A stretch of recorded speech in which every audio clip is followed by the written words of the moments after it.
Hey everyone, this is Steve from GamersNexus.net, and today we are looking at Rosewill's Armor Evolution Mid-Tower Gaming Case. This case comes in a long line of mid-range Rosewill cases, reaching down to the R5 and up to the Thor version 2, and it's planted firmly in the center of both of those options, with the Armor Evolution marketed at around $100 to $115, and the Thor V2 being slightly more, R5 being slightly less. It's about what the average builder would be seeking out. As for whether the case will hold up to the extremely competitive marketplace, well, that's what we're going to talk about in this review.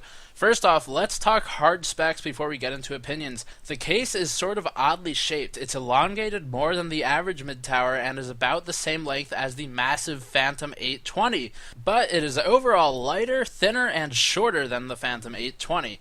It's just the length that matches, the same with the Half X. This means that the case theoretically is fantastic for larger video cards and cleaner cable management, and speaking to cable management, the case has plenty of routing pass-throughs, including a functional EPS 12-volt cutout toward the top of the case. Imagine that, it actually fits. The Armor Evo, if I may call it that, even has a small amount of cable management room, on the right side of the motherboard.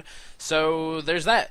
The case also ships with an overwhelming 6 total case fans, 5 of which are 120 millimeters, 1 being 230, and 2 of the 120s have red LEDs, if that matters to you. There is also a toggle to disable the LEDs if you'd like to, though it comes at the cost of added cables to conceal. By default, there are 2 120mm intake fans in the front, 1 rear 120 exhaust fan, 1 side intake 230 fan, and an additional 2 120mm fans that are just lying in the case when it arrives. You can mount these 2 extra fans in two of 5 of the open locations. There's 1 bottom mount, 2 top mounts, and 2 internal hard drive cage mounts. I hypothesized that the bottom intake and top intake locations would be the optimal configuration, but we'll discuss thermals in a moment. The Armor Evolution focuses on ease of installation features, with it offering everything in toolless form and plenty of cable management solutions, as well as a tiny bit of cable hiding space on the rear side of the case. The performance, touting 6 fans, could sound like it's a deal of the century at $115, but there is a point at which marketing specs play more of a role than actual quality, so let's talk about that. The Armor Evolution sounds excellent from the specs and from the look of it, but from the moment I opened the first side panel to the moment I sealed the components inside, I found myself cursing all manner of gods and goddesses. Damn you, Athena! Why must you interfere with my side panels? First of all, because the side panels use the inferior clip-in design rather than the hinge option that is emerging, and because the quality of said panels is suspect to begin with, I often struggled just to remove the damn things without risking a bend in the clips. They barely lined up with the case, and the elongated nature of the case meant that the panel sort of naturally bulged outward centrally, which would be resolved if Rosewill had decided to use a third side screw in the same fashion of the Phantom 820 or Landboy Air, but alas they did not, so it kind of pops out centrally and doesn't perfectly line up, and there are tiny cracks on the top and the middle, and it's just really annoying. So once the panel is finally open and you've thoroughly exhausted your list of mythological beings to spite, you then run into a new issue. The 2 fans must be mounted somewhere, and of the 5 available locations, I suspected that because many of our users would immediately opt for dual top exhaust configuration, I decided to do that. So here's what happened. God damn it.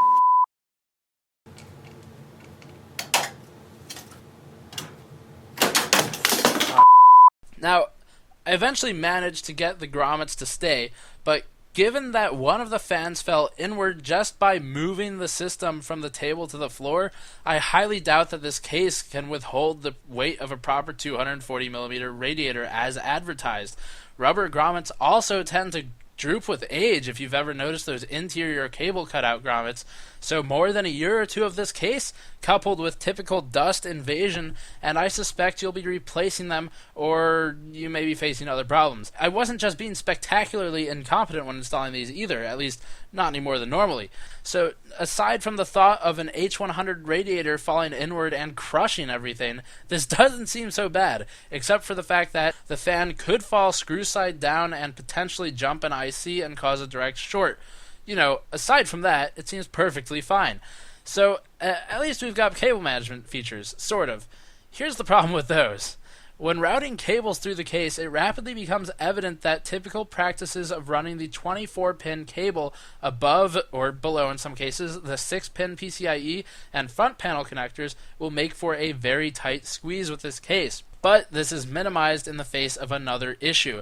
The HyperX SSD we install for testing looked to be just a little bit too far to the right, toward the right panel, for my comfort, but I figured it would be okay because who would possibly design a case that clips the Sata connector with the panel? Well, there's a bit of information I need to tell you before we get into this.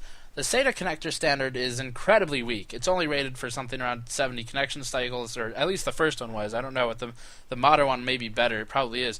First of all, anyone who remembers the first iteration of Sata drives will remember it was followed instantly by regression testing, mostly due to the plastic pinout guide on the drive side snapping. You see where this is going. With a normal Sata cable connected, not a 90-degree one, the bended ones, I closed the panel and saw that the side panel was applying pressure to the cable, but before I could respond, the cable snapped downward and ripped the guide off of the SSD, effectively killing it. I'd like to quickly thank Kingston for sending us a replacement on a moment's notice, but I don't think most builders will be so lucky. Is this entirely Rosewill's fault? No. A lot of it can be blamed on the connector and the cable being weak and whatever, but at the same time, I'd strongly encourage you to use a 90-degree Sata cable, otherwise you risk your fancy reinforced cable being pinched by the door and potentially being ripped downward, causing the demise of the drive.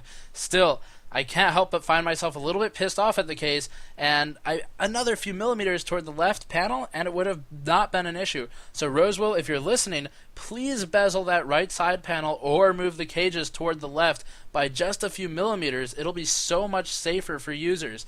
There are a lot of different Sata cables out there, but it's just, in this case, safest to use a 90-degree bend option, as annoying as that may be. So, looking past all of this, we still need to benchmark the performance of the case. When testing for optimal fan configuration, here is what I found in chart form. You'll see that the dual top exhaust configuration works best with our particular air cooler setup, though it may change for yours. And my initial hypothesis was that the bottom intake and top intake fans would be optimal. That was incorrect. It turned out the top two exhaust fans were the best setting, although bottom intake, top intake was a near second, I believe. The difference in GPU temperatures was so small that it's within margin of error, so I'm not listing those. Using no extra fans actually was more successful than dual internal intake on the hard drive cages. So if your option is dual internal intake or no fans, well, it sounds like you've got 2 free fans for another project. If you're wondering why this is the case, our airflow testing revealed increased turbulence near the GPU with the 2 extra internal fans, mostly because the GPU was unable to keep up with the massive amount of air being spat at it, which while normally is not an issue, because of the accelerated air intake, less of the cool air made it upward toward the CPU cooler, with much of the air sitting around or below the GPU and between the power supply. So it was effectively somewhat cutting off air to the CPU, although it was insubstantial. Here's our comparison benchmark for the CPU and GPU of other cases. In this CPU cooling bench, you can see that the Armor Evolution clearly outperforms every other case on our bench, and it's actually quite phenomenal performance given the relatively disheartening build quality of the case. The case would be excellent for intermediate overclockers, and I still stand by my original suggestion for this case in our overclocking build, but if you can look past the build quality issues and really, at the end of the day, you're hopefully only building the system once, so if you can tolerate the swearing for a bit, you'll see excellent performance in return. That is just indisputable. Here's the GPU chart. You can see the half-X, if you're familiar with our tests, has historically had the best GPU cooling performance, period. Nothing came close. And in large part, this was due to the massive side intake and front intake that are directed toward larger cards. That said, the Armor Evolution outperforms every case but the half-X and performs almost identically to the half-X for GPU temperatures. So once again, if you want something cool and cheap in all aspects of the word, this is honestly a very good option. Of course, it's going to be a bit louder than the Phantom 820 or other cases with massive cooling fans, but you get high performance or silence. You can't have both for a low price. So what's the conclusion? Well, as I say in the full review linked below, the case suffers from systematic design flaws, but they are all survivable. The only major exception being the Sata Connector issue that could potentially murder your SSD. So for now, now that I've warned you of it, it's really quite easy to avoid by using an angled header rather than a straight-on Sata connector.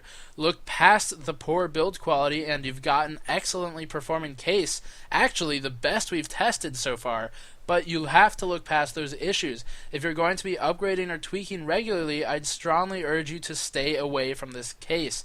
Now, I always mention other cases I would personally buy at this price range, so here's what I've got to say about that. Look into the P280 by Antec, NZXT's 410, and Corsair's C70, all of which are relatively nearby in price and significantly better in terms of build quality. Performance-wise, none of them will beat the Armor Evolution. I mean, that's just how it is. The Armor Evolution just has really good performance for some reason, partially because of all the meshes everywhere. But they're going to be a degree or two warmer. Big deal. That difference is really quite irrelevant in the face of most builds. Maybe for an extreme overclocker you care, but that's about it. Extreme overclockers should be looking at open benches anyway. But I digress. Even Rosewill's Thor version 2 and R5 are better in my opinion than the Armor Evolution, so I still feel comfortable recommending this case in some instances, like for our intermediate overclocking build we recently put up. But at the same time, I'm torn about the Evo's future. And Rosewill, honestly, I think you can do better. That's all for this review, guys. Check out the link below for the full review, and I will see you all next time. Peace.